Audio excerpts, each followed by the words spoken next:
अस्सलाम वालेकुम। आज हम लोगों ने पॉइंट नंबर 109 से शुरू करना है। ठीक है, पल्मोनोलॉजी हम लोग कर रहे थे रफ़ीउल्लाह से। इसमें आ रहा है most common cause of pulmonary embolism immobilisation होती है। ठीक है, जब इमोबिलाइजेशन होती है तो आपके पास ये सबसे कॉमन कॉज होता है of pulmonary embolism. Most common cause of Venus thrombosis आपके पास प्रोलॉन्ग्ड इमोबिलाइजेशन की वजह से हो रही होती है। Most common acquired thrombotic disorder अगर वो पूछ ले तो हमारे पास एंटी फॉस्फोलिपिड सिंड्रोम आ जाता है। जबकि जो मोस्ट कॉमन इनहेरिटेड आपके पास थ्रोम्बोटिक डिसऑर्डर है वो आपके पास फैक्टर 5 लेडन आ जाता है। सबसे डेविस्टेटिंग इफेक्ट क्या होता है ओसीपीज के, तो आपके पास थ्रोम्बोएम्बोलिज्म होता है, क्योंकि ओसीपीज आपके पास हाइपर विस्कोसिटी करवा रही होती हैं। ऑल्सो नोट अदर कॉजेज आपके पास कौन से आ जाते हैं थ्रोम्बोएम्बोलिज्म के, आपके पास एफेब आ जाएगा, कार्डियोमायोपैथी आ जाएगी और कैंसर्स आ जाएंगे। ये सारे आपके पास थ्रोम्बोएम्बोलिज्म करवा रहे होते हैं। अब वो यही कह रहा है कि फीमेल है, हार्मोन रिप्लेसमेंट थेरेपी ले रही है, तो she is at the risk of developing thromboembolism. And old man who is bed ridden for a long time suddenly develop shortness of breath and palpitations, तो ये आपके पास पल्मोनरी एम्बोलिज्म हो जाएगा। Pulmonary embolism जो होता है वो क्लिनिकली साइलेंट होता है। अगर वो ईस्ट्रोजन थेरेपी ले रही है तो ईस्ट्रोजन थेरेपी की वजह से आपके पास थ्रोम्बोएम्बोलिज्म हो जाता है। A shopkeeper suddenly collapsed in his shop on exam, his pulse was थ्रेडी, BP 80/60 है एंड पल्स उसकी 120 बीट्स पर मिनट है, thready and weak. He is suffering from massive pulmonary embolism. A 49-year-old man has pulmonary embolism that completely blocks blood flow to the left lung. As a result, which of the following occur, तो आपके पास जो alveolar PO2 है in the left lung will be approximately equal to the PO2 in inspired air। ठीक है, तो आपके पास जब pulmonary embolism आ रहा है तो पल्मोनरी एम्बोलिज्म में कोई मुझे बता सकता है कि परफ्यूजन के साथ क्या होता है? पल्मोनरी एम्बोलिज्म में परफ्यूजन क्या हो जाती है, कोई बता सकता है?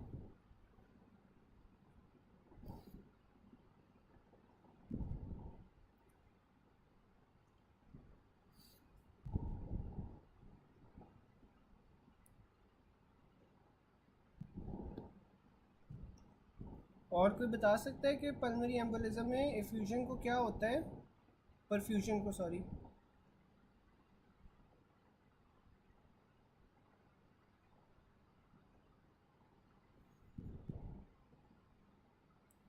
बिल्कुल, आपके पास जो परफ्यूजन है वो ज़ीरो हो जाती है। ठीक है, तो जब आपके पास परफ्यूजन ज़ीरो होगी यानी कि आपके पास कोई एक्सचेंज नहीं हो रहा ब्लड के साथ, तो जो एल्विलाई में आपके पास ऑक्सीजन की अमाउंट होगी वो, और जो आपके पास इंस्पायर्ड एयर में ऑक्सीजन की अमाउंट होगी वो इक्वल होगी। ठीक है, वो आपके पास इक्वल होगी, तो आपके पास जो परफ्यूजन है दैट अप्रोचेज ज़ीरो, और ज़ीरो की वजह से फिर आपके पास जो वी क्यू रेशो होता है वो इन्फिनिटी हो जाता है। ठीक है, फिर आपके पास आ रहा है a female patient immobilized for the past 6 months developed shortness of breath. She gives history of recent MI. Triangular shaped hemorrhage was seen in lungs. Which of the following condition is most likely the cause? तो आपके पास thromboembolism आ जाएगा। DVT है after laparotomy, तो DVT में आपके पास cause क्या होती है? स्टेसिस होती है, साथ में हाइपर कोगुलेबिलिटी होती है। ठीक है, फिर आपके पास आ रहा है 32-year-old G4 para 2 admitted in the antenatal ward at 32 weeks. History of right leg swelling for 3 days। Doppler में आपको डीवीटी कंफर्म हुआ है। What is the most important factor for thromboembolic disease? तो आपके पास वो वीनस स्टेसिस होता है। फिर आपके पास आ जाती है which of the following is most likely to be the genetic cause of thromboembolism? तो आपको ये याद होगा कि हमें पढ़ा था कि जो होमोसिस्टीन यूरिया होती है that is a very rare genetic cause of thromboembolism. फिर आपके पास आ जाता है patient having history of hematological disorder for which he remained admitted to the hospital for a long period. Now he suddenly develops dyspnea. Echo reveals pulmonary hypertension. What will be the most probable cause? तो आपके पास वो previous repeated previous pulmonary embolism हो जाएंगे। A 55-year-old lady with swelling of both legs, bilateral pleural effusion presented to you. उसकी lab values में आपके पास AST 263 है, ALT 223 है, LDH 760 है, CK आपके पास 150 है। कोई फीवर नहीं है, कोई अदर सिम्टम्स नहीं है, तो ये रिकरेंट थ्रोम्बोएम्बोलिज्म होगा। अब वो क्या कह रहा है कि pulmonary hypertension and subsequent right heart failure can occur in a small number of cases in which recurrent thromboembolism takes place. The right heart failure that occurs then leads to hepatic passive congestion with centrilobar necrosis. That is the cause for increased transaminase and LDH, but normal CK since the heart is enlarged लेकिन ischemic नहीं है। तो इसमें वो क्या बता रहा है कि आपके पास जब बायलैटरल प्लूरल इफ्यूजन हो, साथ में आपके पास राइट साइड पे हार्ट फेलियर हो, ये आपके पास हो सकता है इन रिकरेंट थ्रोम्बोएम्बोलिज्म। ठीक है, रिकरेंट थ्रोम्बोएम्बोलिज्म में क्या होगा कि आपके पास जो ब्लड है उसकी स्टेसिस हो जाएगी, ब्लड की स्टेसिस की वजह से आपके पास जो पल्मरी हाइपरटेंशन होगी, पल्मरी हाइपरटेंशन की वजह से आपके पास राइट वेंट्रिकल का फेलियर होगा, और राइट वेंट्रिकल का फेलियर पीछे की तरफ जाके आपके पास लिवर में भी इफ़ेक्ट कर सकता है, लिवर के अंदर वो क्रॉनिक पैसिव कंजेशन करवाएगा। तो आपको इसमें ट्रांस एमाइनेजेस इंक्रीज मिलेंगे, साथ में एलडीएच भी इंक्रीज मिलेगा। एब्सोल्यूट कॉन्ट्राइंडिकेशन ऑफ ओसीपी क्या होती है कि अगर आपके पास पहले से हिस्ट्री ऑफ स्ट्रोक, ठीक है, तो अगर आपके पास पहले ही इस्कीमिया की वजह से स्ट्रोक हुआ है और आप और उसमें ओसीपीज दोगे तो वो मज़ीद जौन सा कॉम्प्लिकेट होने का खतरा होता है। अ pregnant women was advise bed rest after which she develops painful swelling in the right leg. तो मोस्ट लाइकली कॉज क्या होगा, डीबीटी होगा। यहाँ तक या किसी को कोई बात ना समझ आई हो, यहाँ तक किसी को कोई पॉइंट ना समझ आया हो?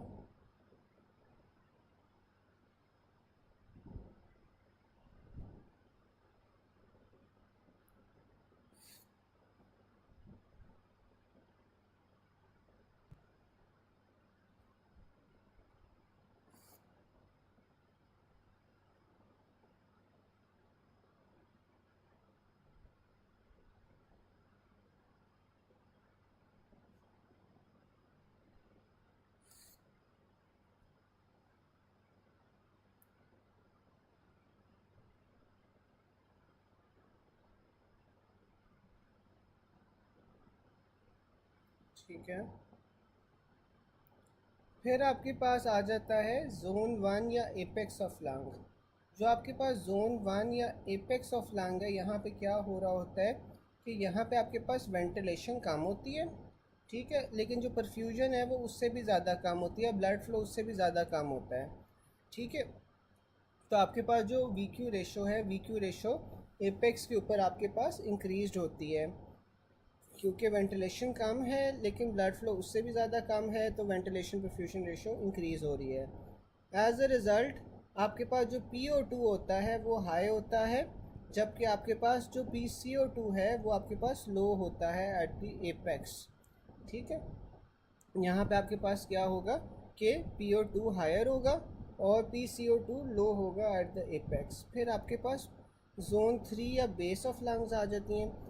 बेस ऑफ लंग पे आपके पास क्या होता है, वेंटिलेशन जौन सी होती है वो ज़्यादा हो रही होती है, और जो आपके पास ब्लड फ्लो होता है वो उससे भी ज़्यादा होता है। ठीक है, तो इस वजह से यहाँ पे आपके पास जो PCO2 है वो हाई होती है और PO2 जौन सी है वो लो होती है, और इसमें आपके पास जो वेंटिलेशन परफ्यूजन रेशो है वो कम होता है। ठीक है, फिर आपके पास आ जाता है ventilation perfusion in airway obstruction.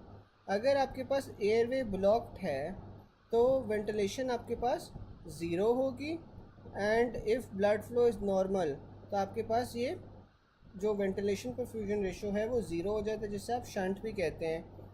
So there is no gas exchange. PO2 and PCO2 of the pulmonary capillaries will approach their mixed values in blood. ठीक है, अच्छा, वैसे मुझे कोई बता सकता है कि जो आपके पास COPD होता है, COPD के अंदर आपके पास CO2 के लेवल्स को क्या होना चाहिए? COPD में आपके पास जो partial pressure of carbon dioxide है उसके लेवल्स को क्या होना चाहिए, कोई बता सकता है?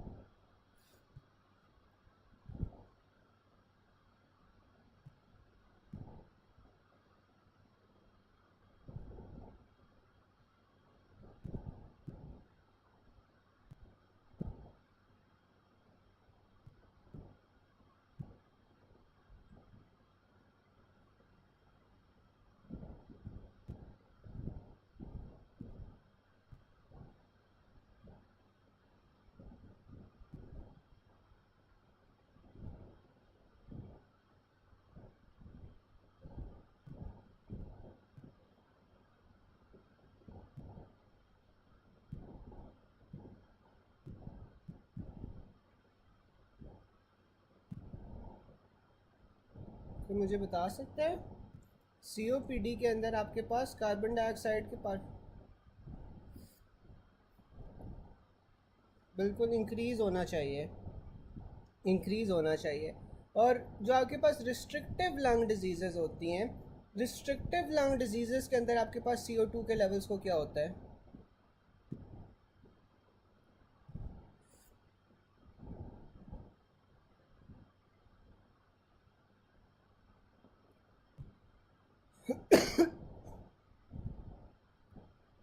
बिल्कुल, उसमें आपके पास डिक्रीज़ हो जाती हैं। फिर आपके पास आ जाता है VQ इन पल्मरी एम्बोलिज्म। तो पल्मरी एम्बोलिज्म में आपको पता है कि ब्लड फ्लो जो है वो ज़ीरो हो जाता है, वेंटिलेशन जो सी होती है वो आपके पास नॉर्मल रहती है, तो जो VQ रेशो है वो इन्फिनिटी की तरफ चला जाता है, which is called dead space. So there is no gas exchange, PO2 and PCO2 of alveolar air will approach their values in the inspired air. फिर वो ये पूछ रहा है कि एपेक्स ऑफ लंग के ऊपर आपके पास जो VQ रेशो होता है वो ज़्यादा होता है। VQ increases in pulmonary embolism, an athlete is involve in regular exercise, during exercise the blood flow in all zones is like that of zone 3. A 49-year-old man has pulmonary embolism that completely blocks blood flow to his left lung. As a result, which of the following occurs? तो आपके पास जो alveolar PO2 है वो same हो गया in the left lung will be approximately equal to the PO2 in the inspired air. Most common physiological cause of hypoxemia क्या होती है? Ventilation procedure inequality होती है। 3 days after delivery, a woman died because of pulmonary embolism. There was a blockage at the pulmonary artery which results in VQ ratio achieve infinity. अच्छा, ये अब जो सा 110 पॉइंट है, इसमें किसी को कोई चीज़ ना समझ आई हो, 110 वाले में कोई पॉइंट ना समझ आया हो?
अच्छा, मुझे कोई ये बता सकता है कि जो आपके पास एपेक्स है, एपेक्स के ऊपर आपके पास PO2 हाई क्यों होती है और PCO2 लो क्यों होती है?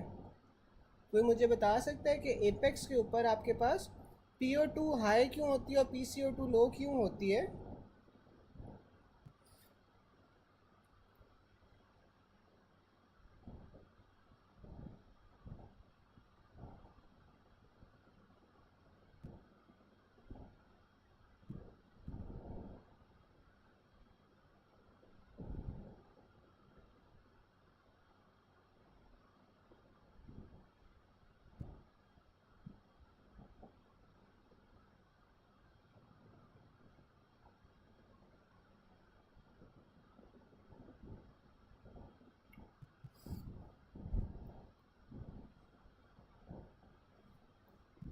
गाइस, कुछ समझ आ रहा है मुझे? क्योंकि चैट बॉक्स पे तो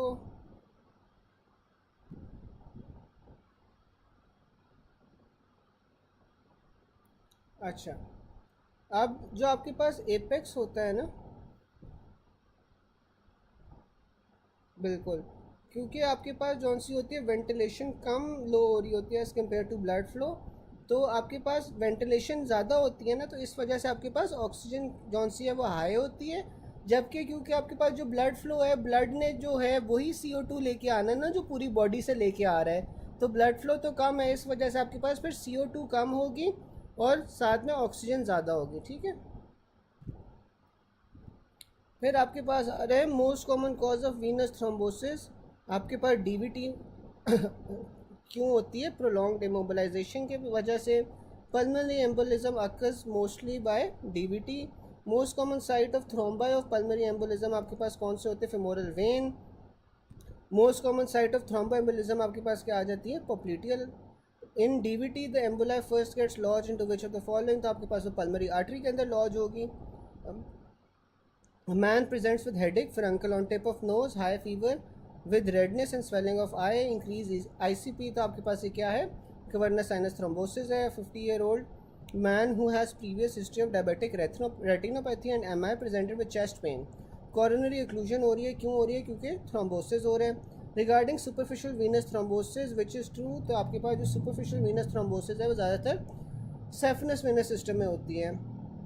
फिर which findings are suggestive of bad prognosis in acute renal transplant rejection, तो आपके पास वो वैस्कुलाइटिस और थ्रोम्बोसिस जौन सी होती है वो बैड प्रोग्नोसिस इंडिकेट कर रही होती हैं। What is the most important factor in pathogenesis of thrombosis, तो आपके पास वो एंडोथेलियल इंजरी आ जाती है। Most common cause of infarction या इस्कीमिया इन एन ऑर्गन क्या होगा? थ्रोम्बोसिस होगा। What is the most important factor in pathogenesis of thrombi, तो आपके पास वो एंडोथेलियल इंजरी होती है। In DVT emboli first gets lodged into which of the following, तो आपके पास वो पल्मोनरी आर्टरी होती है। Which of the following is most likely to be a genetic cause in thromboembolism, तो आपके पास वो होमोसिस्टीन यूरिया होता है जो कि रेयर कॉज होता है। फिर आपके पास इंक्रीज और डिक्रीज डेड स्पेस वाले चीज़ें आ जाती है। इंक्रीज डेड स्पेस में आपके पास emphysema, neck extension, bronchoconstriction, EDT intubation, standing, smoking, hypotension और डिजीज़ आ जाती हैं जैसे नमोनिया, आर्ड्स और ब्रोंकाइटिस, एस्थमा। और डिक्रीज डेड स्पेस में आपके पास क्या क्या चीज़ें आ जाती है? Atelectasis, neck flexion, bronchodilation, tracheostomy, sleep, hyperventilation और सुपाइन पोजिशन। अच्छा, मुझे कोई बता सकते हैं कि इंक्रीज और डिक्रीज डेड स्पेस के क्या निमोनिक्स थे? इंक्रीज और डिक्रीज डेड स्पेस के क्या निमोनिक्स थे? फिर आपके पास आ जाता है which lung spirometry parameter is helpful in COPD, तो आपके पास COPD में जो सी होती है वो VQ रेशियो अराउंड 0.1 हो जाती है, जबकि जो नॉर्मल VQ रेशियो होती है वो आपके पास 0.8 होती है। इन COPD ventilation decreases but perfusion remains the same, तो रेशियो आपके पास डिक्रीज हो रही है। ठीक है,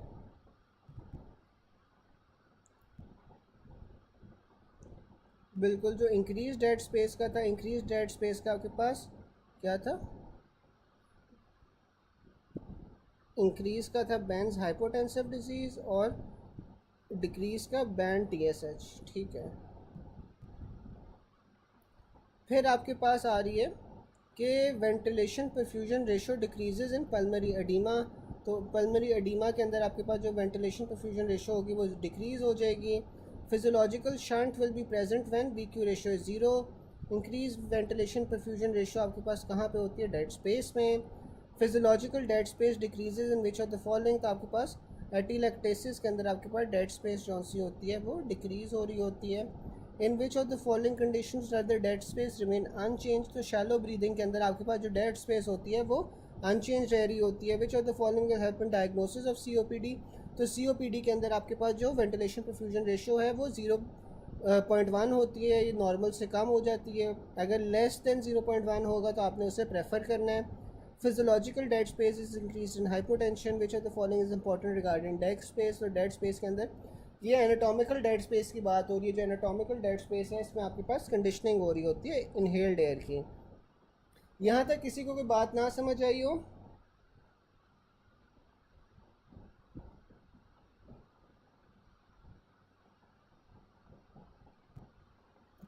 यहाँ तक कोई पॉइंट ना समझ आया हो?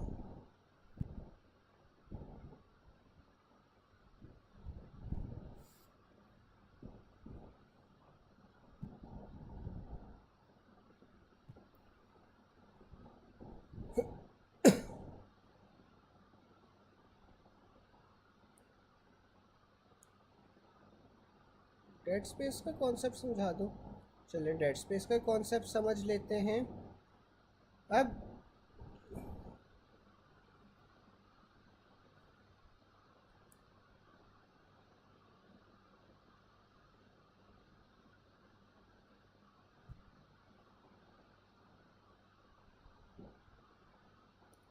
जो डेड स्पेस होती है ना, डेड स्पेस आपके पास वो वाली जगह होती है लंग्स के अंदर जहाँ पे आपके पास एयर तो प्रेजेंट होती है, लेकिन जो एयर प्रेजेंट होती है ना, that does not participate in gaseous exchange. ठीक है, तो ये डेड स्पेस होती है। अब डेड स्पेस के अंदर ना आपके पास दो तरीके की आ जाती है डेड स्पेस। एक एनाटॉमिकल डेड स्पेस होती है, एक फिजियोलॉजिकल डेड स्पेस होती है। जो आपके पास एनाटॉमिकल डेड स्पेस होती है ना, वो आपके पास एयरवे के अंदर आ जाती, जैसे ट्रेकिया आ गई, ब्रोंकाई आ गए और ब्रोंक्यूल्स आ गए। यहाँ पे जौन सा है ना, आपके पास वेंटिलेशन तो हो रही होती है लेकिन परफ्यूजन नहीं हो रही होती। इसका आपके पास काम क्या होता है कि ये आपके पास जौन सी है कंडीशनिंग एयर की करवा रही होती है, यानी कि उसे ह्यूमिडिफाई करवा रही होती है, उससे फॉरेन सब्सटेंसेस वहाँ से रिमूव कर रही होती है। तो ये आपके पास एनाटॉमिकल डेड स्पेस का काम आ जाता है। फिर आपके पास फिजियोलॉजिकल डेड स्पेस आ जाती है। जो आपके पास फिजियोलॉजिकल डेड स्पेस होती है ना, वो आपके पास इनकम्पस करती है एनाटॉमिकल डेड स्पेस को। साथ में आपके पास यहाँ पे एल्वुलाई भी आ जाते हैं। एल्वुलाई वो वाले आते हैं जहाँ पे वेंटिलेशन तो हो रही होती है लेकिन वहाँ परफ्यूजन नहीं हो रही होती, क्योंकि वहाँ पे ब्लड सप्लाई नहीं होती। उन एल्वुलाई के पास ब्लड सप्लाई नहीं होती लेकिन वहाँ पे वेंटिलेशन हो रही होती है। ठीक है, ये आपके पास जौन सा है, फिर इसमें कंडीशंस आ जाती हैं, जैसे पल्मरी एम्बोलिज्म है। पल्मरी एम्बोलिज्म में क्या होता है कि आपके पास ब्लड सप्लाई की ब्लॉकेज हो जाती है, तो एक एल्वुलाई के पास ब्लड सप्लाई तो नहीं आ रही होगी लेकिन वेंटिलेशन आ रही होगी। और फिर आपके पास कुछ डिजीज़ आ जाती हैं जिसके अंदर आपके पास जौन सा है एल्वुलाई के अंदर ब्लड फ्लो नहीं आता है, एल्वुलाई लैक ब्लड फ्लो, लेकिन इसलिए वहाँ पे फिर गैस एक्सचेंज नहीं हो पाती। ठीक है, तो ये आपके पास जौन सा है ना डेड स्पेस का कॉन्सेप्ट है। डॉक्टर लुबना समझ आ गया?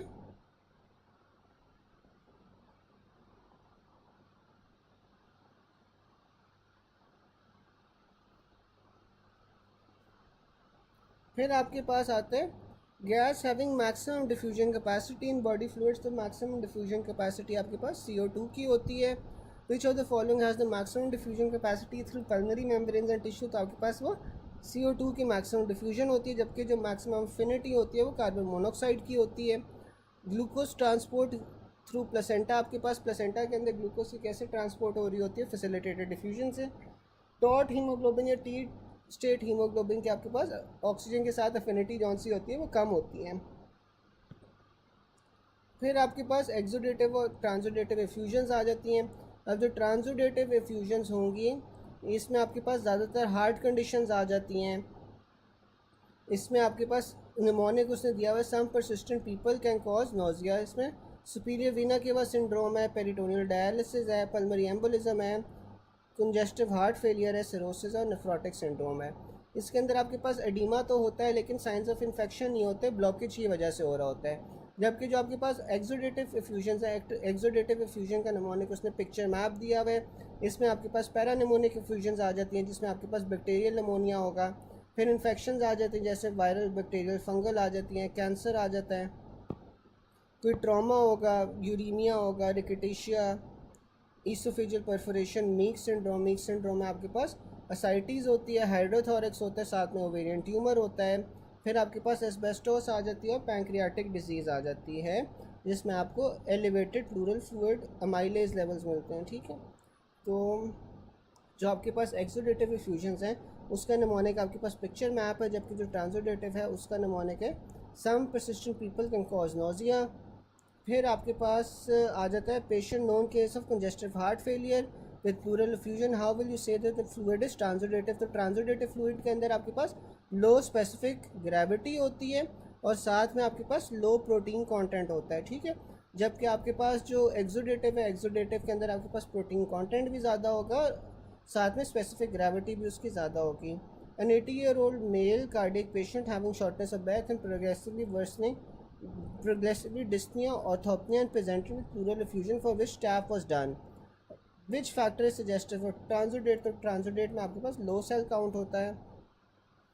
फिर आपके पास आ रहा है a man presenting pitting oedema urinary albumin 2 है और बायलैटरल प्लूरल एफ्यूजन है, तो आपके पास हाइपोएल्बुमिनिया होता है। ठीक है, अब हाइपोएल्बुमिनिया में आपके पास क्या होगा कि एल्बुमिन जौन सा है वो यूरिन के अंदर लॉस हो रहा है या एल्बुमिन के लेवल्स कम है। अब एल्बुमिन के लेवल्स कम है तो आपके पास जो ऑन्कोटिक प्रेशर है वो भी आपके पास कम हो जाएगा। जब ऑन्कोटिक प्रेशर कम होगा तो फिर आपके पास एडीमा डेवलप हो जाएगा। ठीक है, a young male with heart failure, bilateral pleural effusion in pleural tab, what will you see to consider as it as transudative fluid secondary to heart failure? तो आपको 2 से 3% lymphocytes मिलेंगे। which of the following is given to patients in congestive heart failure and pleural effusion? तो आपने loop diuretics देने हैं। pelvic mass है, ascites और साथ में pleural effusion है, तो आपके पास वो Meeks syndrome आ जाता है। a patient with parapneumonic effusion, lab finding of effusion will be protein 3.5। Blockage of thoracic duct आपके पास क्या कॉज करवाता है? Chylopericardium. Lobar pneumonia leading to parapneumonic effusion, what findings will be seen in pleural fluid? तो आपके पास proteins आ जाती हैं more than 3.5। A known case of TB presents with left-sided massive pleural effusion, what is the most appropriate site for thracocentesis? आपके पास क्या होता है? Upper border of 9th intercostal space in mid axillary line. ठीक है, यहाँ तक क्या किसी को कोई पॉइंट ना समझ आया हो? यहाँ तक कोई पॉइंट ना समझ आया हो?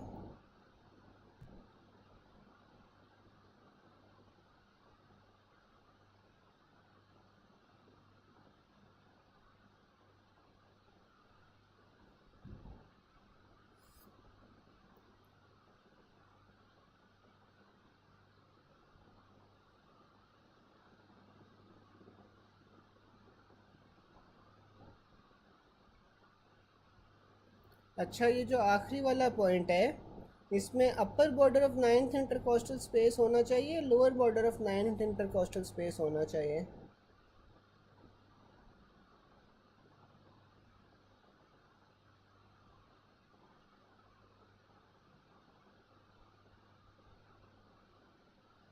आप लोग बताओ ना, क्या होना चाहिए? अपर होना चाहिए, लोअर होना चाहिए? अब तो आपको आना चाहिए। लोअर होना चाहिए, बिल्कुल लोअर होना चाहिए। अच्छा, अब जो सेकंड लास्ट पॉइंट है, सेकंड लास्ट पॉइंट के अंदर ये जो आपके पास प्लूरल फ्यूजन हो रही है, ये आपके पास ट्रांसोडेटिव की टाइप है या एक्सोडेटिव की टाइप है?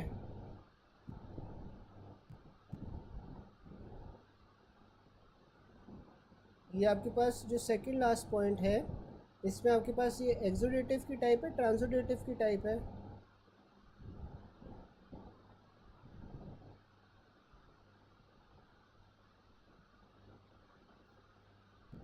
बिल्कुल एक्सोडेटिव है। फिर कोई ये बता सकता है कि मीक सिंड्रोम में क्या होता है? मीक सिंड्रोम में आपको क्या ट्रायड मिलता है?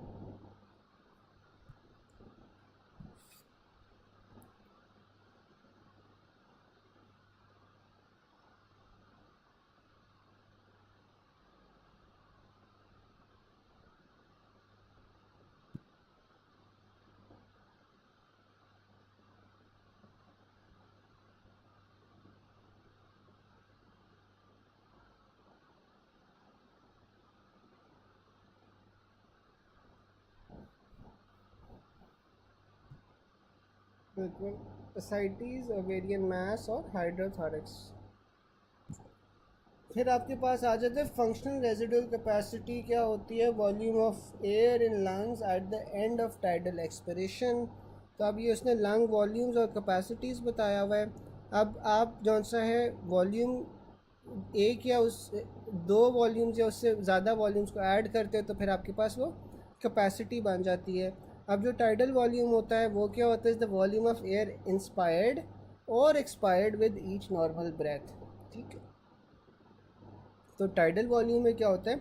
टाइडल वॉल्यूम आपके पास वॉल्यूम ऑफ एयर होती है जो आप इंस्पायर या एक्सपायर कर रहे होते हो हर नॉर्मल ब्रेथ के साथ। फिर आपके पास इंस्पिरेटरी रिजर्व वॉल्यूम आ जाती है। जो इंस्पिरेटरी रिजर्व वॉल्यूम है is the volume that can B inspired over and above tidal volume. ठीक है, तो जो इंस्पिरेटरी रिजर्व वॉल्यूम होती है, इट इज़ द वॉल्यूम जो आप टाइडल वॉल्यूम के ऊपर जो सा इंस्पायर कर सकते हो। फिर आपके पास एक्सपायरेटरी रिजर्व वॉल्यूम आ जाती है। जो एक्सपायरेटरी रिजर्व वॉल्यूम होती है वो क्या होती है? Is the volume that can B expired after expiration of tidal volume. फिर आपके पास रेजिडुअल वॉल्यूम आ जाता है। जो रेजिडुअल वॉल्यूम होता है is the volume that remains in lung after maximum expiration and can not be measured by spirometry.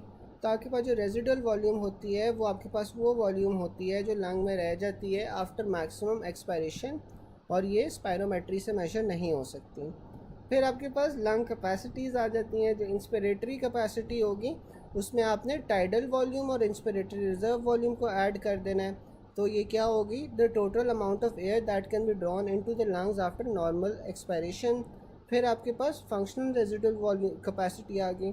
जो functional residual capacity है उसमें आपके पास एक्सपायरेटरी रिजर्व वॉल्यूम और रेजिडुअल वॉल्यूम दोनों आ जाते हैं। Is the volume remaining in the lungs after tidal volume is expired. फिर आपके पास फंक्शनल कैपेसिटी या फोर्स्ड वाइटल कैपेसिटी आ जाती है। अब जो आपके पास फंक्शनल वाइटल कैपेसिटी या फोर्स्ड वाइटल कैपेसिटी है, इसमें आपके पास inspiratory reserve volume, tidal volume और एक्सपायरेटरी रिजर्व वॉल्यूम तीनों का सम होता है।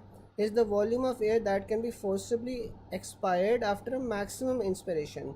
एक मैक्सिमम इंस्पिरेशन के बाद फोर्सफुली आप कितना वॉल्यूम एक्सपायर कर सकते हो, that is vital capacity. Vital capacity का formula inspiratory reserve volume plus tidal volume plus expiratory reserve volume होता है। फिर आपके पास टोटल लंग कैपेसिटी आ जाती है। Total lung capacity is the sum of all four volumes is the volume of in the lungs after a maximum inspiration. तो एक मैक्सिमम इंस्पिरेशन के बाद आपके पास लंग के अंदर जो वॉल्यूम होता है ना, उससे आप टोटल लंग कैपेसिटी कहते हैं। फिर आपके पास MCQs आ जाते हैं। Person inspired forcefully and then expired as a normal breath, what capacity would have been use. तो आपके इंस्पिरेटरी कैपेसिटी जो सी है वो आप देख रहे हो। विच of the following prevents lung from being collapse. तो ये आपके पास रेजिडुअल वॉल्यूम होती है जो लंग के अंदर बची होती है, ये लंग को कोलैप्स होने से बचा रही होती है। Volume of air maximally expired after deep inspiration, तो आपके पास वो वाइटल कैपेसिटी आ जाती है। What is true about FRC? तो amount of air remained in lung after expiration of tidal volume. तो ये जो आपके पास फंक्शनल रेजिडुअल कैपेसिटी होती है, ये अमाउंट ऑफ एयर होती है जो लंग के अंदर बच जाती है after expiration of tidal volume. FRC sum किसका होता है? आपके पास expiratory reserve volume plus residual volume का। When the respiratory muscles are relax the lungs are at functional residual capacity. Contraction of diaphragm क्या करती है? लंग का वॉल्यूम बढ़ाती है। अगर एक पेशेंट है उसमें टाइडल वॉल्यूम 500 ml है और लंग कैपेसिटी आपने उसकी बढ़ा दी है, so the tidal volume becomes 1000। तो इसमें आप क्या मेजर कर रहे हो? कंप्लायंस मेजर कर रहे हो। कंप्लायंस क्या होता है कि आपके पास उसकी लंग की जो इलास्टिसिटी है या कैपेसिटी है वो कितनी इंक्रीज़ हो रही है जब आप उसमें टाइडल वॉल्यूम ज़्यादा कर रहे हो। ठीक है। फिर आपके पास फंक्शनल रेजिडुअल कैपेसिटी का फॉर्मूला आ रहा है, ये अभी हमने पढ़ा है। Pulmonary function test to determine obstructive versus restrictive disease, तो आपके पास वो FEV1/FVC आ जाता है। One of the following is related to diagnosis of asthma, तो एस्थमा में आपके पास FEV1/FVC ratio is less than 65। फिर a man on ventilator, what will happen if you give positive expiratory force, तो आपके पास गैस की रीडिस्ट्रीब्यूशन हो जाएगी। Which parameter doesn't change in restrictive lung disease, तो आपके पास वो FEV1/FRC चेंज नहीं होता। Asthma involve which part of the tract, तो आपके पास वो मीडियम साइज ब्रोंक्यूल्स को इफेक्ट कर रहा होता है। What is the total lung capacity of an adult male, तो आपके पास ये 6 लीटर है। How to calculate inspiratory capacity, तो इसमें आपके पास इंस्पिरेटरी रिजर्व वॉल्यूम और टाइडल वॉल्यूम आ जाएगा। वाइटल कैपेसिटी लेस देन 80% है, तो ये आपके पास रिस्ट्रिक्टिव लंग डिजीज़ होंगे।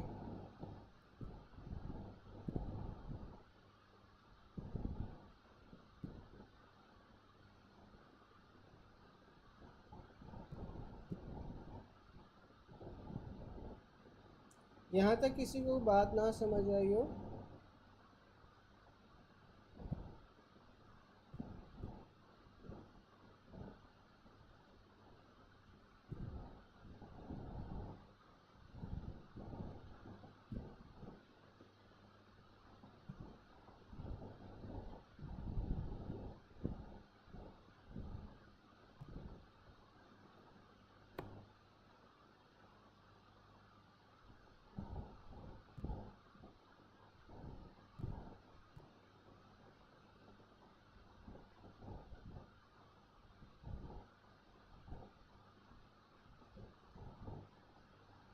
यहाँ तक किसी को कोई बात ना समझ आई हो?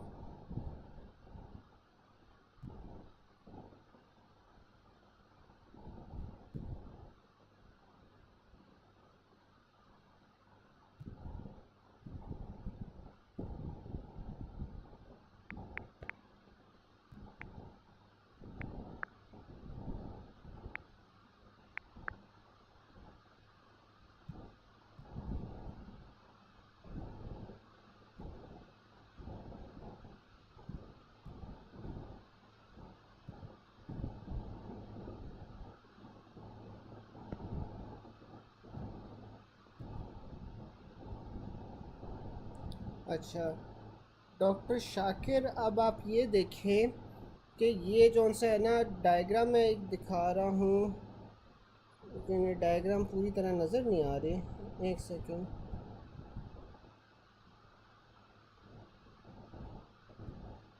ये तो यूट्यूब खुल गया।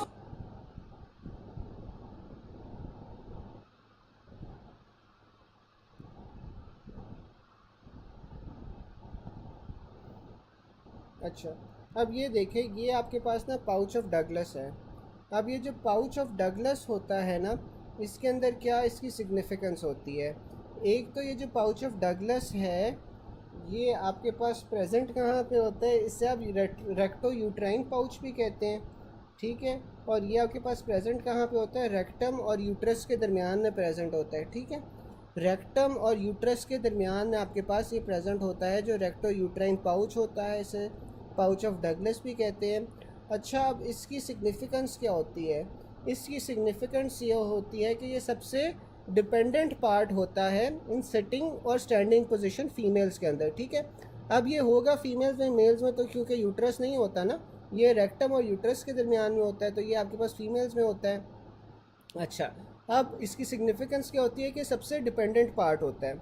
अब अगर आपके पास कोई कंडीशंस होती हैं, जैसे पेल्विक इन्फ्लेमेटरी डिजीज़ हो गई, रप्चर्ड ओवेरियन सिस्ट हो गई, एंडोमेट्रियोसिस हो गई, एक्टोपिक प्रेगनेंसी हो गई, तो इन सारी कंडीशंस के अंदर ना आपके पास यहाँ पे फ्लूइड की एक्यूमुलेशन होना शुरू हो जाती है, ठीक है, क्योंकि ये सबसे डिपेंडेंट पार्ट होता है फीमेल्स के अंदर।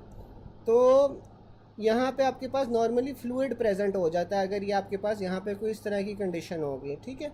तो यहाँ पे कलेक्शन ऑफ ब्लड वगैरह हो जाता है या कलेक्शन ऑफ फ्लूइड हो जाती है अगर आपके पास यहाँ पे कोई डिज़ीज़ होगी। डॉक्टर शाकिर समझ आ गई?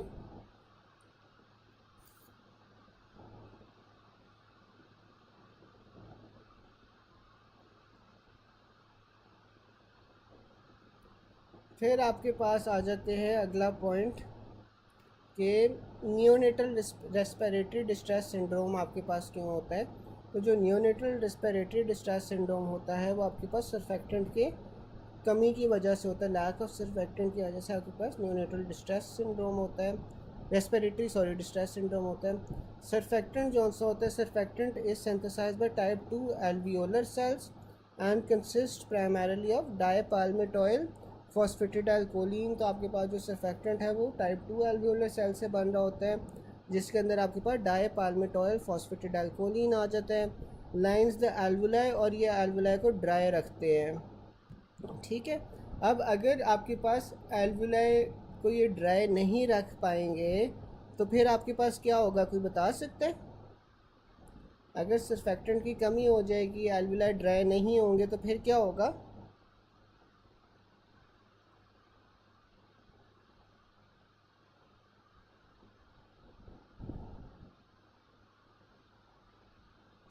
यहाँ पे एल्वुलाई के अंदर पानी आ जाएगा, पानी आ जाएगा तो आपके पास सरफेस टेंशन जो सी है वो आपके पास ज़्यादा हो जाएगी, जबकि आपके पास जो लंग कंप्लायंस है वो कम हो जाएगी। लंग कंप्लायंस कम होगी तो फिर आपके पास लंग या एल्वुलाई कोलैप्स कर जाएंगे, ठीक है। इन फीटस सर्फेक्टेंट में be present as early as gestational week 24 and is almost present by gestational week 35, ठीक है। तो अब आपके पास जौन सा है बिल्कुल कंप्लायंस कम हो जाएगी और लंग कोलैप्स कर जाएगा। अच्छा अब ये देखें कि आपके पास सर्फेक्टेंट जो है 24 हफ्तों के अंदर अंदर भी आ सकता है, लेकिन 35 वीक्स के अंदर आता है नॉर्मली। अब जो 35 वीक्स में आता है तो अगर आपके पास प्री मैच्योर जॉन से डिलीवरी हो गई है तो उसमें आपके पास प्रॉब्लली ये हो सकता है कि सर्फेक्टेंट कम होगा, जिस वजह से रेस्पिरेटरी डिस्ट्रेस सिंड्रोम होगा। और इसमें जो सर्फेक्टेंट होता है उसमें आपके पास लेसिथिन स्फिंगोमाइलिन रेशो जौन सी होती है वो 2:1 ग्रेटर देन 2:1 होती है। Amniotic fluid reflex mature levels of surfactant.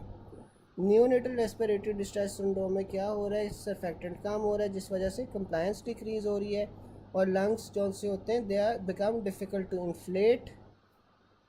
Ventilation perfusion defect आ जाएगा, वेंटिलेशन कम हो जाएगी और ग्राउंड ग्लास अपीयरेंस होगी लंग फील्ड्स की। फिर आपके पास आ जाता है deficiency of surfactant results in patchy atelectasis. Surfactant produce by which cells, तो आपके पास वो टाइप 2 नीमोसाइट्स से प्रोड्यूस हो रहा होता है। Surfactant is secreted by type 2 alveolar epithelial cells. फिर सर्फेक्टेंट में आपके पास क्या होता है, increase amount of glycerol phosphocholine होती है, ठीक है। Which of the following will help happen in surfactant deficiency. Deficiency में आपके पास लंग कंप्लाइंट डिक्रीज हो जाएगी। Which of the following will be seen after damage to type 2 pneumocytes, तो डिक्रीज सर्फेक्टेंट होगी।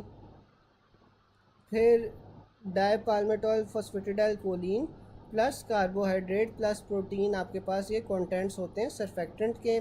A patient has pulmonary disease that has high amount of pressure and is needed to fill the lung. This condition में आपके पास क्या हो रहा है, compliance कम हो रही है। Deficiency of surfactant में आपके पास क्या होता है, patchy atelectasis होता है। Alveoli do not collapse due to presence of surfactant. A 28 weeks pregnant lady with premature labor delivers a baby who developed respiratory distress and was put on ventilator.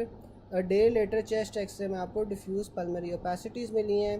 What will be the most likely finding of lung tissue, तो आपके पास इसमें decrease लमेलर sales आ जाएंगे type 2 pneumocytes में। Pregnant women having foetus with respiratory distress for lung maturity of stress foetus which drug should be given, तो आपने beta मेथाजोन को prefer करना है ओवर डेक्सामेथाजोन, ठीक है।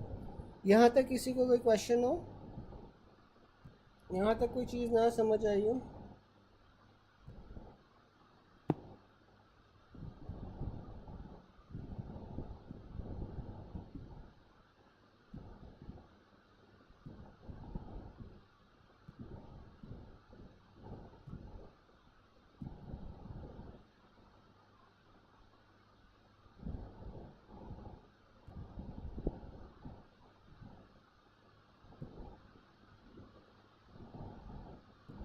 फिर आपके पास आ जाती है पल्मोनरी वेजोकंस्ट्रिक्शन। अब जो आपके पास पल्मोनरी वेजोकंस्ट्रिक्शन होती है ना, वो आपके पास क्यों हो रही होती है, रिड्यूस्ड सिस्टेमिक PO2 की वजह से। अब जब आपके पास पार्शियल प्रेशर ऑक्सीजन का कम होगा तो उसमें आपके पास जो लंग्स है वहाँ की वेजोकंस्ट्रिक्शन हो जाएगी, ठीक है, जबकि बाकी आपके पास हर जगह वेजोडाइलेशन हो जाती है, ठीक है। Hypoxic pulmonary vasoconstriction in alveoli through oxygen sensing potassium channels, ठीक है। तो आपके पास जो पल्मोनरी वास्कुलेचर होता है उसके अंदर आपके पास ऑक्सीजन सेंसिंग पोटेशियम चैनल्स होते हैं, जो आपके पास जब ऑक्सीजन की कमी होती है या हाइपोक्सिया होता है वो आपके पास लंग्स में वेजोकंस्ट्रिक्शन करवा रहे होते हैं। A person travels from sea level to 5000 altitudes, तो इसमें आपके पास क्या होगा, पल्मोनरी वेजोकंस्ट्रिक्शन होगी। इंक्रीज पल्मोनरी वेजोकंस्ट्रिक्शन आपके पास क्यों होती है, हाई एल्टीट्यूड की वजह से। Pulmonary vasoconstrictions occur due to reduce systemic PO2। Hypoxic pulmonary vasoconstriction in alveoli through oxygen sensitive potassium channels. Pulmonary artery pressure आपके पास ज़्यादा हो जाता है इन हाइपोक्सिया क्योंकि वेजोकंस्ट्रिक्शन हो रही होती है। फिर आपके पास हाइपोक्सिया की टाइप्स आ जाती हैं। अब जो हाइपोक्सिया की टाइप्स है इसमें सबसे पहले हाइपोक्सीमिक हाइपोक्सिया आ जाता है, एनीमिक हाइपोक्सिया आ जाता है, स्टैग्नेंट हाइपोक्सिया आ जाता है, हिस्टोटॉक्सिक हाइपोक्सिया आ जाता है। अब जो हाइपोक्सीमिक हाइपोक्सिया है ना, इसमें क्या होता है कि आपके पास ऑक्सीजन का प्रेशर कम हो रहा होता है, जैसे कि हाई एल्टीट्यूड्स पे अबनॉर्मल वेंटिलेशन में और अबनॉर्मल वेंटिलेशन परफ्यूजन में। फिर आपके पास एनीमिक हाइपोक्सिया आ जाता है। अब जो एनीमिक हाइपोक्सिया है इसमें आपके पास HB कम हो जाएगा, जैसे ब्लड लॉस है, एनीमिया है या CO पॉइजनिंग है। फिर आपके पास स्टैग्नेंट हाइपोक्सिया आ जाता है। जो स्टैग्नेंट हाइपोक्सिया है इसमें क्या हो रहा होता है कि ब्लड फ्लो जो सा है टिश्यू के लिए वो नहीं होता, अब ब्लड फ्लो किन कंडीशंस में नहीं होगा? हार्ट फेलियर में और शॉक में। फिर आपके पास हिस्टोटॉक्सिक हाइपोक्सिया आ जाता है। अब हिस्टोटॉक्सिक हाइपोक्सिया के अंदर आपके पास आरबीसीज, वो ऑक्सीजन तो होगा लेकिन जो आपके पास टिश्यूज़ है ना वो ऑक्सीजन को यूटिलाइज़ नहीं कर पाएंगे, और इसकी एग्जांपल में आपके पास साइनाइड पॉइजनिंग आ जाती है जो कि ऑक्सीजन को फिर डिसोसिएट ही नहीं होने देती आरबीसी से, ठीक है। फिर आपके पास आ जाता है stagnant hypoxia caused by heart failure, cardiogenic shock and causes polycythaemia. Patient with hypoxia, PO260, HP15, no history of poisoning और ब्लड लॉस। तो इसमें आपके पास डायग्नोसिस क्या हो जाएगा? Hypoxic hypoxia. Cause of hypoxia due to low PO2, आपके पास hypoventilation होगी। अगर हाइपोक्सीमिक हाइपोक्सिया होता तो उसमें आपको प्रेफर करना था। विच of the following conditions cause hypoventilation? तो आपके पास जी बिल्कुल, जो आपके पास कार्बन मोनोऑक्साइड पॉइजनिंग है वो अनीमिक हाइपोक्सिया करवाती है, क्योंकि जो आपके पास कार्बन मोनोऑक्साइड होता है वो हीमोग्लोबिन के साथ बाइंड कर जाता है, और हीमोग्लोबिन के साथ उसकी जो एसोसिएशन होती है that is far more than आपके पास जो ऑक्सीजन की होती है। तो इस वजह से आपके पास जो ऑक्सीजन है वो फ्री फॉर्म में रहेगा, वो हीमोग्लोबिन के साथ बाइंड ही नहीं करेगा। तो जब वो हीमोग्लोबिन के साथ बाइंड नहीं कर पाएगा ऑक्सीजन, तो वो आपके पास आपके टिश्यूज़ तक पहुंच ही नहीं सकेगा। जब आपके पास टिश्यूज़ तक नहीं पहुंच रहा तो आपके पास एनीमिया वाली कंडीशन हो जाएगी, ठीक है। तो कार्बन मोनोऑक्साइड पॉइजनिंग में एनीमिक हाइपोक्सिया ही होता है, और जो साइनाइड पॉइजनिंग है उसमें ये होता है कि ऑक्सीजन आके आपके पास हीमोग्लोबिन के साथ अटैच तो हो जाता है लेकिन वो डिसोसिएट नहीं हो पाता, ठीक है। तो इस वजह से उसमें हिस्टोटॉक्सिक हाइपोक्सिया होगा। फिर आपके पास आ जाता है A patient with HP15, oxygen content of HP 20 ml, alveolar PO245 है, arterial PO240 है, venous oxygen 15 है, तो ये हाइपोक्सिक हाइपोक्सिया है। Which type of hypoxia is associated with decreased PO2 and increased alveolar arterial gradient? तो आपके पास ये राइट टू लेफ्ट शंट होगा। स्टैग्नेंट हाइपोक्सिया आपके पास किस में होता है? पॉलीसाइथीमिया में। Early symptom of acute anoxic anoxia क्या होता है? लैस्टिट्यूड। हाइपोक्सिक सेल इंजरी आकर due to which of the following? तो आपके पास वो कार्बन मोनोऑक्साइड पॉइजनिंग होती है। यार यहाँ तक किसी को कोई बात ना समझ आई हो? यहाँ तक किसी को कोई पॉइंट ना समझ आया हो?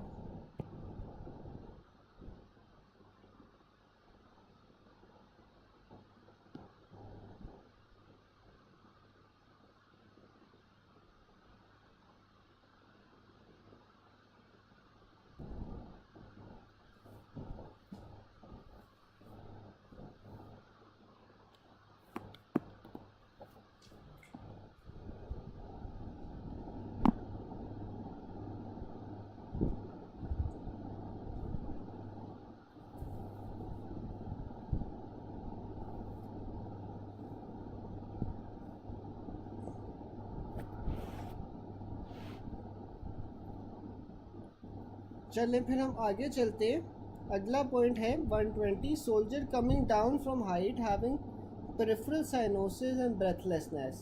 तो ये आपके पास क्या हो जाएगा? Secondary polycythaemia.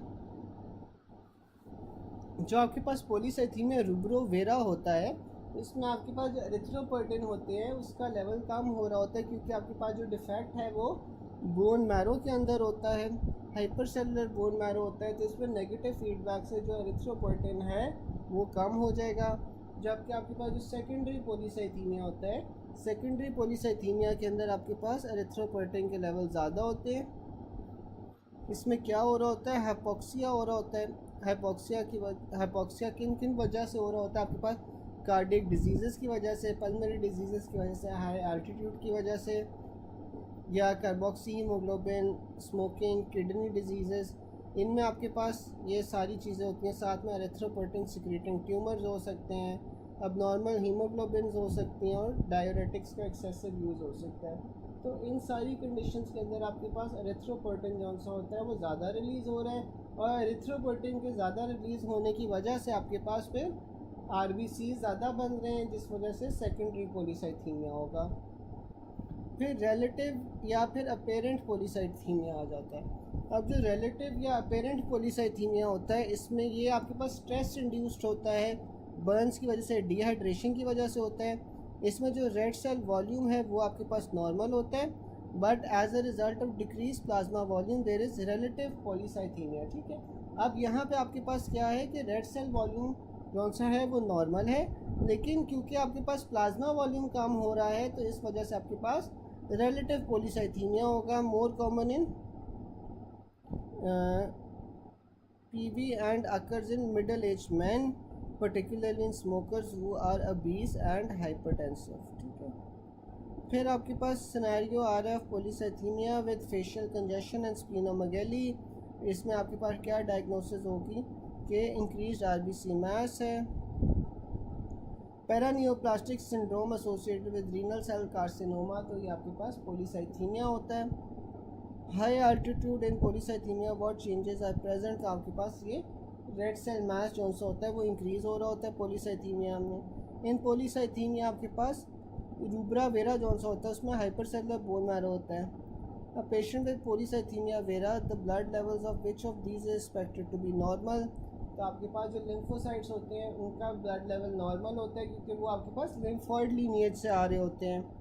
A 28-year-old soldier after retiring from Siachen Glacier, having spent 6 months there, presents to CMH Pindi with complaints of headache and peripheral cyanosis of his fingers, तो इसमें आपके पास सेकेंडरी पॉलीसाइथीमिया होगा जो हाई एल्टीट्यूड एरिया से आ रहे होते हैं। फिर आपके पास आ रहा होता है a 40-year-old man non smoker presents with splenomegaly and congested face.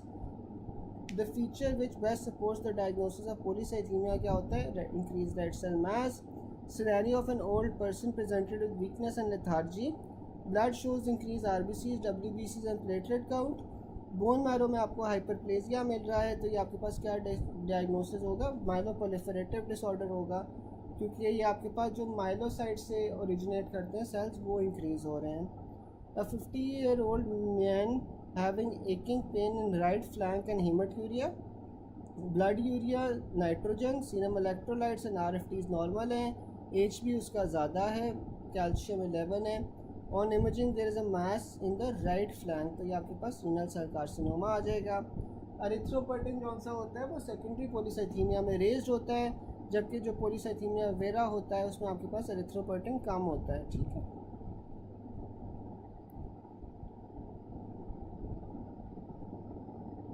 आप लोग एक सेकंड ये पढ़ो पॉइंट्स, अगर कोई क्वेश्चन हो तो आप लोग बताओ। मैं एक सेकंड पानी पी लूँ, आप लोग ये पॉइंट्स पढ़ो, अगर किसी को कोई चीज़ नहीं समझ आ रही तो आप लोग पूछ सकते हो।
अच्छा ठीक है, मैं आपको एडीमा बता देता हूँ। अब जो आपके पास एडीमा होता है ये आपके पास क्यों होता है?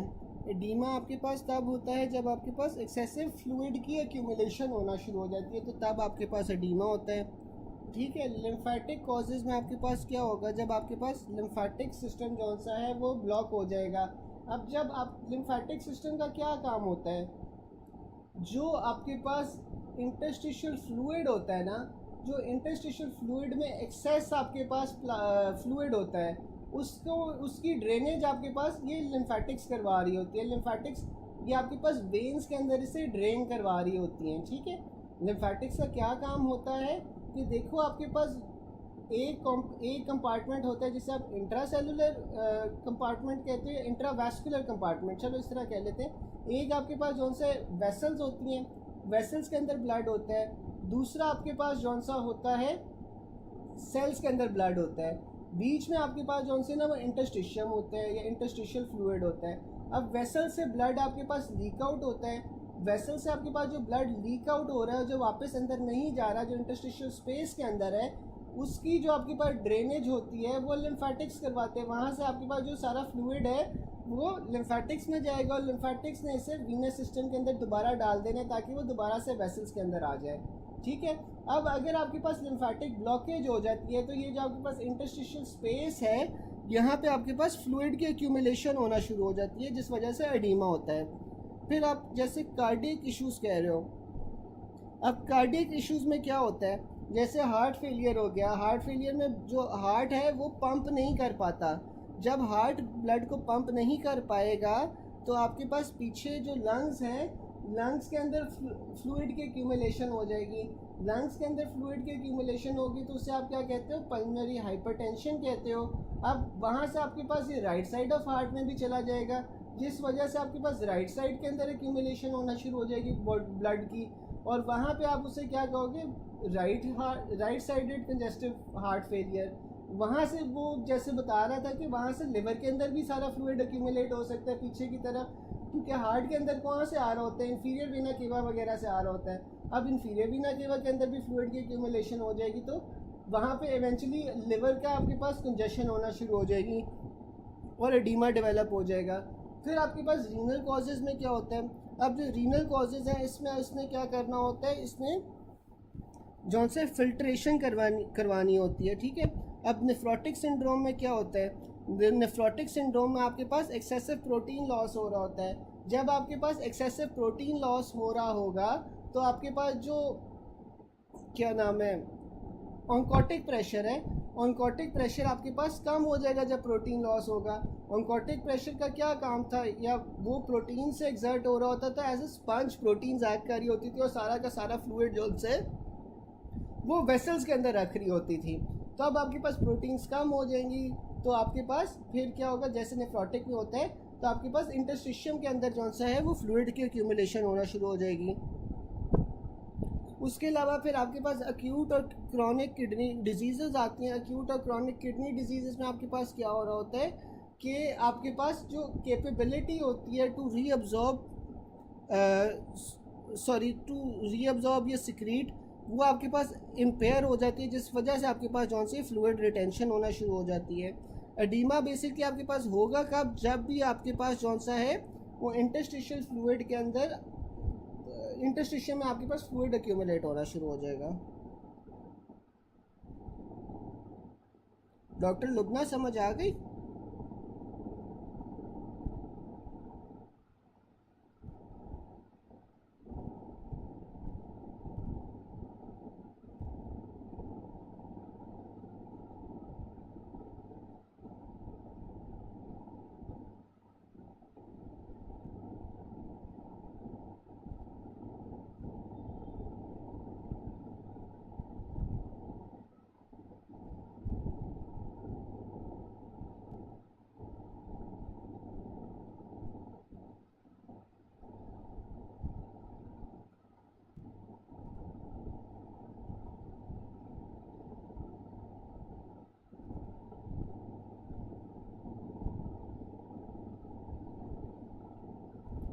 अच्छा, अब जो आपके पास ड्राउनिंग में जिस तरह आप पूछ रहे हो, ड्राउनिंग में आपके पास क्या होता है कि ड्राउनिंग में आपके पास वाटर की इनहेलेशन हो जाती है लंग्स के अंदर, ठीक है।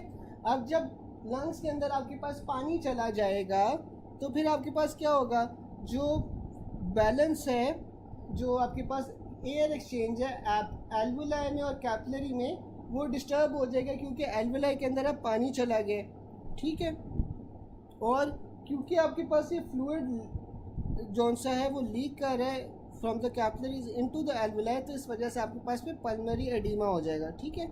तो इसमें क्या हो रहा है कि आप पानी को इनहेल कर रहे हो, तो इसमें आपके पास लंग्स के अंदर ना, इसीलिए डायरेक्ट जौन सा एल्वुलाई के अंदर वाटर चला जाएगा, तो इस वजह से आपके पास पल्मोनरी एडिमा हो जाएगा।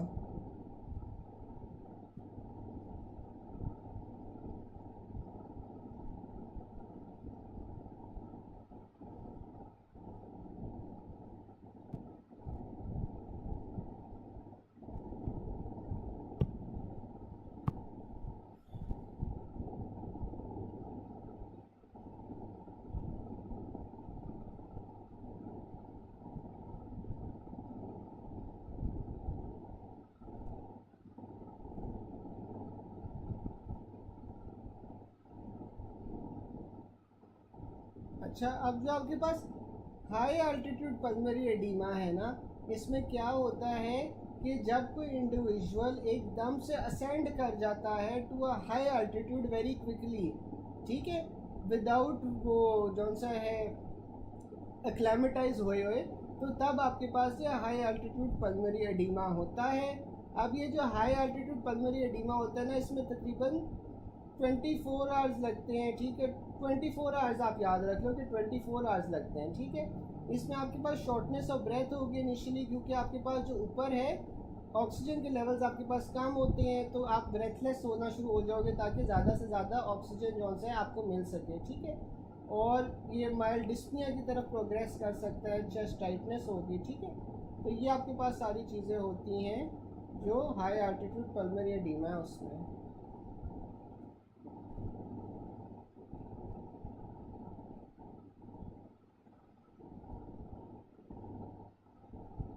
ठीक है, सबको समझ आ गई? आगे चले।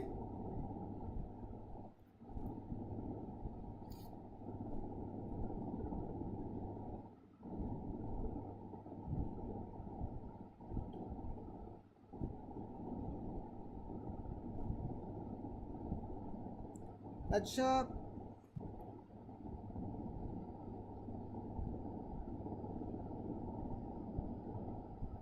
अब आपके पास आ जाता है कि stimulus for erythropoietin secretion.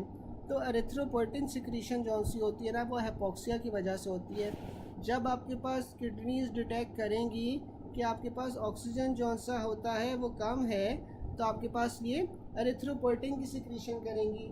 Erythropoietin फिर क्या करेगा, आरबीसीज की क्वांटिटी को बढ़ा देगा, ठीक है। तो जो आपके पास एरिथ्रोपोइटिन सिक्रीशन है, इसका स्टिमुलस क्या होता है, हाइपोक्सिया होता है। हाइपोक्सिया क्या करवा रहा होता है, आपके पास एरिथ्रोपोइटिन की सिंथेसिस को इंक्रीज़ कर रहा होता है, जिस वजह से इंक्रीज एरिथ्रोसाइट्स होते हैं, इंक्रीज ऑक्सीजन डिलीवरी होती है। Also remember that in renal adenoma में भी आपके पास जो सा एरिथ्रोपोइटिन की सिक्रीशन ज़्यादा हो रही होती है। And in end stage renal disease anaemia आपके पास क्यों होगा, due to decrease erythropoietin. Erythropoietin secreted by kidney in response to cellular hypoxia. ये क्या करवाता है, ये आपके पास रेड ब्लड सेल्स की स्टिमुलेशन करवाता है, और ये एरिथ्रोपोइसिस करवाता है बोन मैरो में। Erythropoietin is produced by interstitial fibroblast in the kidney in close association with the peritubular cells and the proximal convoluted tubule. अब erythropoietin is increase in high altitude क्योंकि वहाँ पे ऑक्सीजन कम हो रही होती है। Erythrocytosis secondary to erythropoietin is seen in renal adenoma. Erythropoietin आपके पास फॉर्म कहाँ पे हो रहा होता है, पेरिट्यूबुलर इंटरस्टिशियल सेल्स पे किडनी के। एरिथ्रोपोइटिन सिक्रीशन आपके पास इनहिबिट कैसे हो रही होती है, थियोफाइलिन से इनहिबिट हो रही होती है। 60-year-old on end of fever, lethargy, dyspnoea, exertion, HB 7.8 है, यूरिया 140 है, क्रेटिनिन 3 है। तो ये आपके पास एरिथ्रोपोइटिन की डिफिशिएंसी है, क्योंकि आपको नज़र आ रहा है कि किडनी का फेलियर है। Middle age known case of end stage renal disease is on list of haemodialysis. Normocytic normochromic anaemia है, तो इसमें आपने सब कट एरिथ्रोपोइटिन देनी है, ठीक है। आईवी चेंज कर लो, सब कट लिख लो। यहाँ पे patient with end stage renal failure presents with worsening anaemia on examination, pallor feverish and oedema feet, what is the most likely cause of anaemia, तो आपके पास एरिथ्रोपोइटिन डिफिशिएंसी होगी। A patient with end-stage renal failure complains of pallor, fatigability, lethargy for the past 3 months. Blood shows creatinine 4, HB7 with normal spare, तो आपके पास ये क्या हो गया, erythropoietin deficiency होगी। A baby born at 33 weeks shows microcytic hypochromic anemia with 25% hematocrit with normal saturation. What should be given, तो आपने erythropoietin देना है प्लस फॉर्मली प्रोडक्ट्स देने जिसमें आपके पास आयरन होगी। Stem cells of bone marrow are active in cell cycle and capable of self renewal for a considerable period of time under the influence of erythropoietin. अब जो potent stimulator होता है for erythropoietin release वो आपके पास hypoxia होता है, जबकि एरिथ्रोपोइसिस के लिए जो प्रोसेस है उसके लिए आपको एरिथ्रोपोइटिन की ज़रूरत होती है, ठीक है। हाइपोक्सिया होगा, हाइपोक्सिया से आपके पास क्या रिलीज़ होगा, एरिथ्रोपोइटिन रिलीज़ होगा, और एरिथ्रोपोइटिन जो सा है वो आपके पास फिर एरिथ्रोपोइसिस करवाएगा, ठीक है। फिर आपके पास राइट और लेफ़्ट शिफ्ट आ जाती है। एक सेकंड मुझे देखने तो रह कितना गया चैप्टर, चलो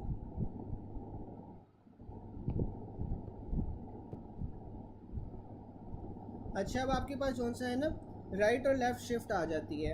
अब जो आपको पता है राइट शिफ्ट है, राइट शिफ्ट के अंदर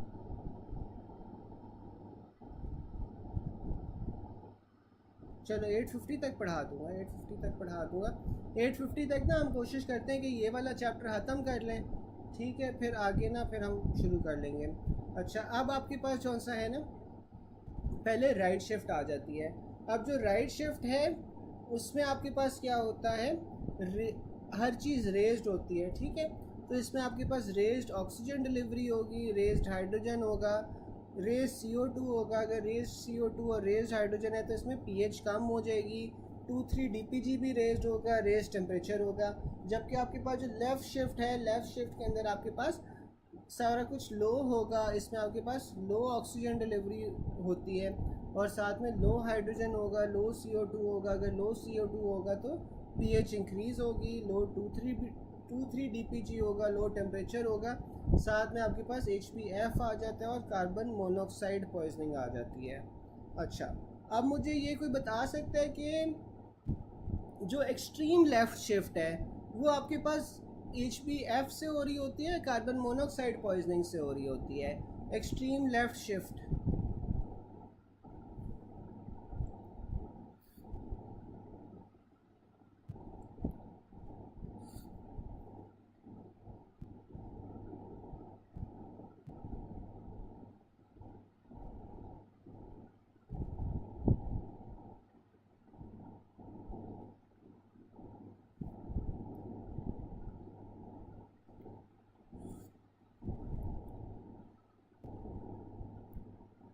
कार्बन मोनोऑक्साइड पॉइजनिंग से हो रही होती है, ठीक है। कार्बन मोनोऑक्साइड पॉइजनिंग से क्यों हो रही होती है? अब देखो, जो कार्बन मोनोऑक्साइड होती है ना उसकी एफिनिटी जो सी होती है for oxygen, sorry for haemoglobin, carbon monoxide की जो एफिनिटी होती है ना वो बहुत ज़्यादा होती है, ठीक है। अब ये जौन सा है ना ऑक्सीजन नहीं लगने देती हीमोग्लोबिन के साथ, कार्बन मोनोऑक्साइड जौन सी है ना वो आपके पास हीमोग्लोबिन के साथ लग जाती है। इसी वजह से आपके पास देखते हो आप कि जो कार्बन मोनोऑक्साइड पॉइजनिंग होती है उसमें अमूमन डेथ भी हो जाती है, ठीक है। अब अगर इतनी ही अफिनिटी आपके पास HBF की होती तो फिर बच्चे तो ज़िंदा ही ना रह पाते, क्योंकि ऑक्सीजन भी नहीं आपको मिलता, ठीक है। तो फिर तो बच्चे ज़िंदा ही ना रह पाते। तो इस वजह से कार्बन मोनोऑक्साइड पॉइजनिंग जौन सी है ना उससे आपने प्रेफर करना है, ठीक है। HBF दिया हुआ है, मैं कंफर्म करके बता देता हूँ। वैसे जौन सा है ना मेरे ख्याल से कार्बन मोनोऑक्साइड पॉइजनिंग की होनी चाहिए,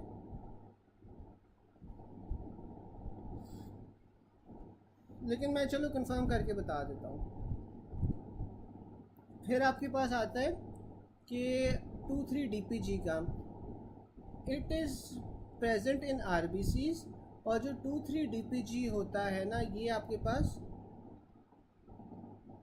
हाँ, मेरे तो ख्याल से यही सीक्वेंस है कि कार्बन मोनोऑक्साइड को प्रेफर करना है ओवर HBF, लेकिन मैं आपको फिर भी कंफर्म करके बता दूंगा।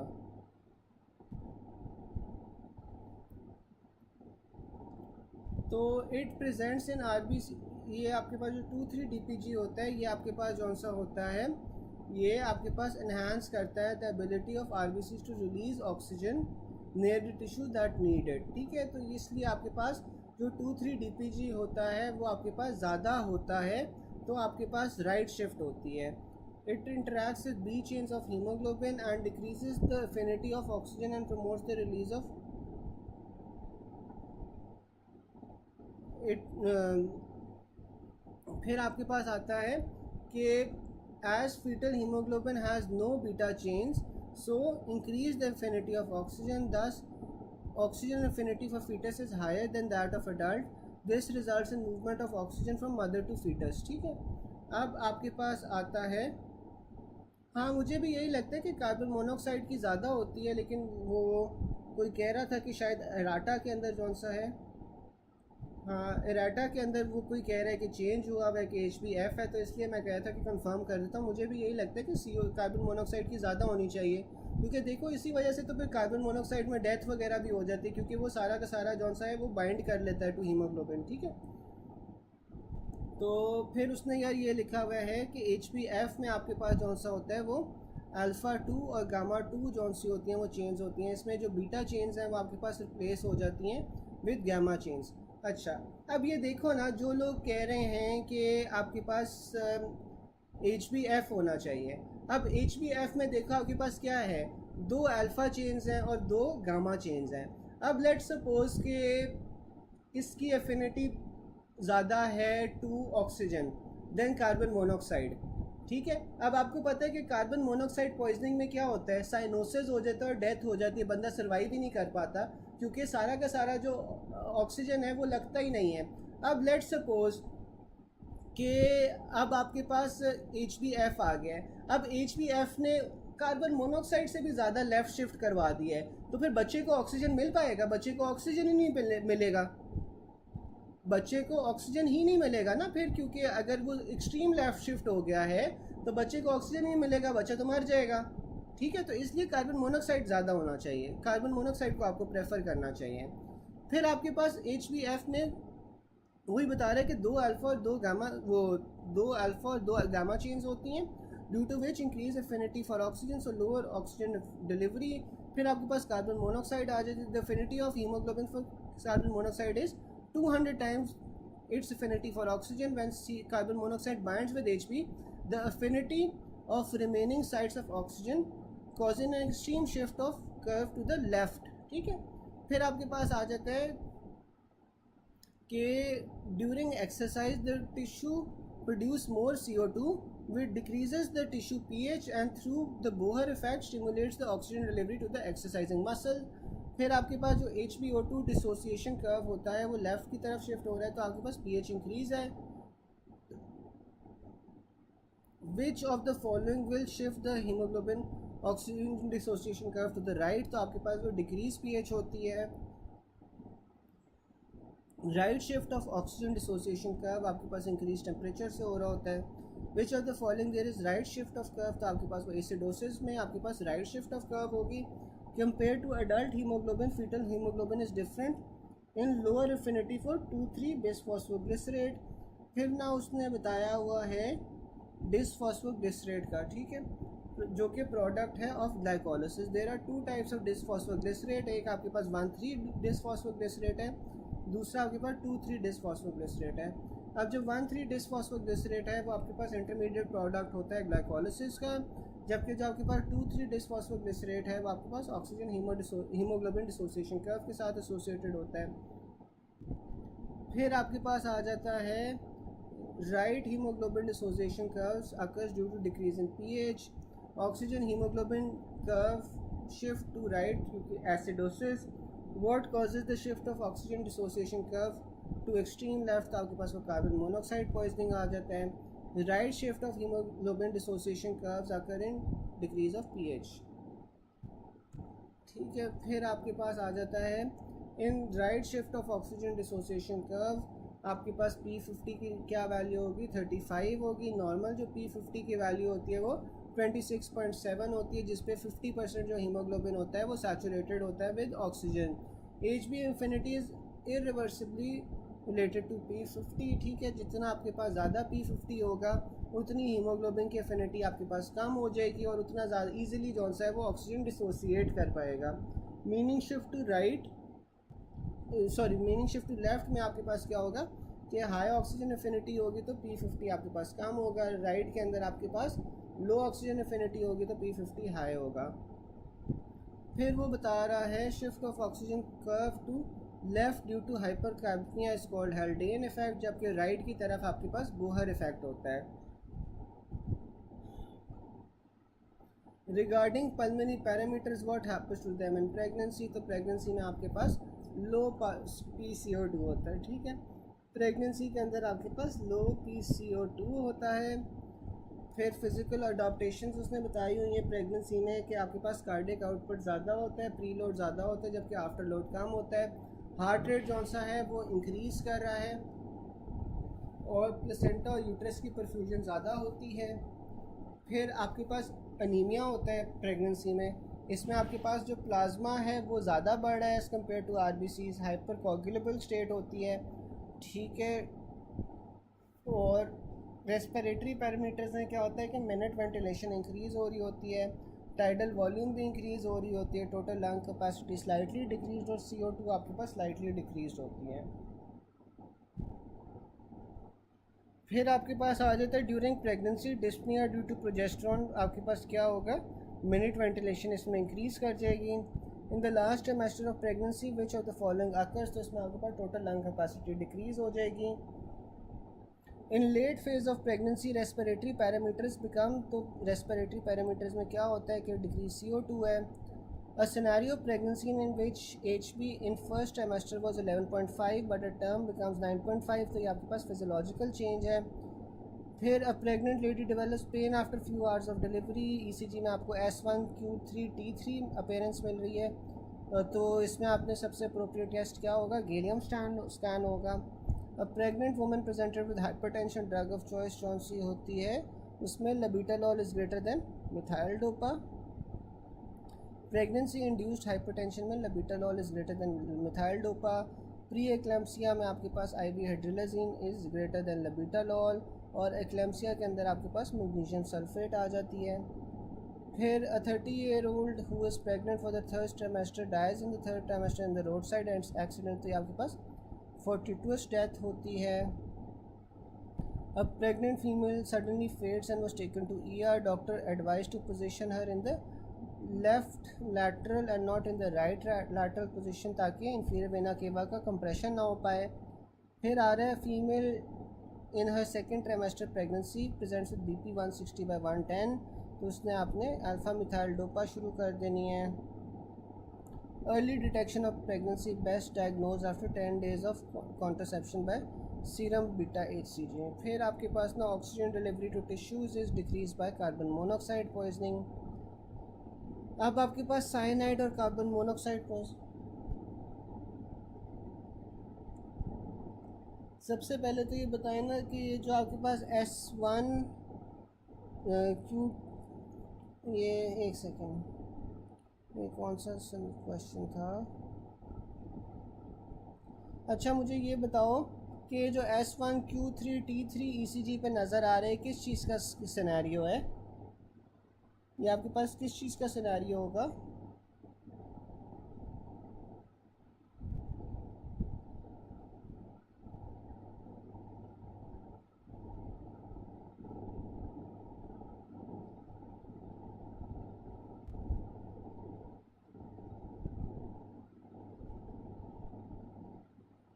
अच्छा आप इसमें मुझे ये बताओ कि डायग्नोसिस कैसे होगा,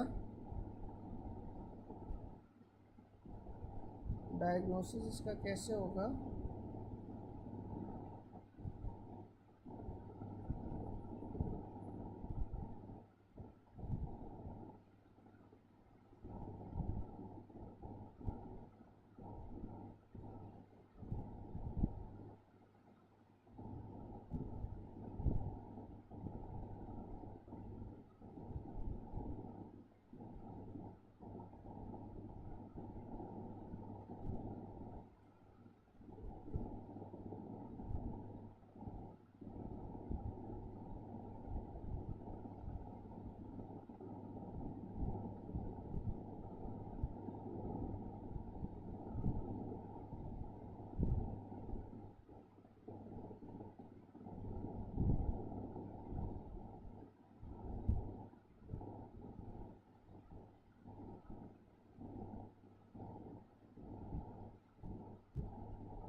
बिल्कुल। इसमें ना आपने कौन सा है,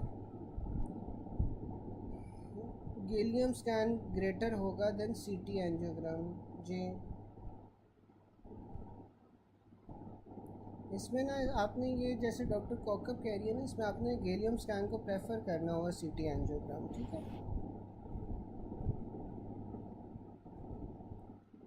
फिर आपके पास ना यार कार्बन मोनोऑक्साइड पॉइजनिंग और साइनाइड पॉइजनिंग आ रही है। अब जो आपके पास साइनाइड पॉइजनिंग है ना, इसमें क्या होता है कि both inhibit aerobic metabolism via inhibition of complex 4 and cytochrome C oxidase. इसमें आपके पास हाइपोक्सिया हो रहा है, that does not fully correct with supplemental oxygen and increase anaerobic metabolism. Both दोनों के अंदर आपके पास पिंक चेरी रेड स्किन हो जाती है। सोर्सेज क्या होती हैं, जो साइनाइड होती है that is synthetic product of combustion, जबकि जो कार्बन मोनोऑक्साइड होती है वो आपके पास ऑर्डरलेस गैस होती है जो कि फायर्स और कार एग्जॉस्ट से आ रही होती है। फिर साइंस और सिम्टम्स आ जाते हैं। जो साइनाइड पॉइजनिंग होती है इसमें आपके पास breath has bitter almond odour, फिर और इसमें आपके पास कार्डियोवास्कुलर कोलैप्स होता है। फिर आपके पास जो कार्बन मोनोऑक्साइड आ जाती है उसमें हेड एक, डिजीनेस, मल्टीपल इंडिविजुअल्स में भी इन्वॉल्व, ठीक है। फिर आपके पास ट्रीटमेंट आ जाती है जो साइनाइड पॉइजनिंग होती है। साइनाइड पॉइजनिंग के अंदर आपने हाइड्रोक्सी कैबालमिन जौन सी होती है वो साइनाइड के साथ बाइंड करती है और उसकी एक्सक्रीशन करवाती है। साथ में आप नाइट्रेट्स दे सकते हो, सोडियम थायोसल्फेट दे सकते हो। जबकि जो CO पॉइजनिंग है, कार्बन मोनोऑक्साइड पॉइजनिंग में आपने 100% ऑक्सीजन देनी है जो कि हाइपरबेरिक ऑक्सीजन होती है। फिर आपके पास effect on oxygen haemoglobin dissociation curve आ जाती है। इसमें आपके पास कौन सा होता है, कर्व साइनाइड पॉइजनिंग में नॉर्मल होती है। ऑक्सीजन सैचुरेशन में अपेयर नॉर्मल इनिशियली, जबकि आपको पता है कार्बन मोनोऑक्साइड पॉइजनिंग के अंदर ये लेफ़्ट शिफ्ट कर जाती है, ठीक है। तो गैस ये ना आप MCQs देख लो एंड वाले, ठीक है। 8:50 हो गए, नमाज ब्रेक हम लोग ले लेते हैं। 9 बजे हम दोबारा से रिज्यूम करेंगे, ठीक है। और 9 बजे के बाद फिर हम बाकी चैप्टर जो रह गए हैं वो कर लेते हैं, ठीक है। 10 मिनट की आप लोग ब्रेक ले लो, फिर 9 बजे हम लोग रिज्यूम करते हैं, ठीक है।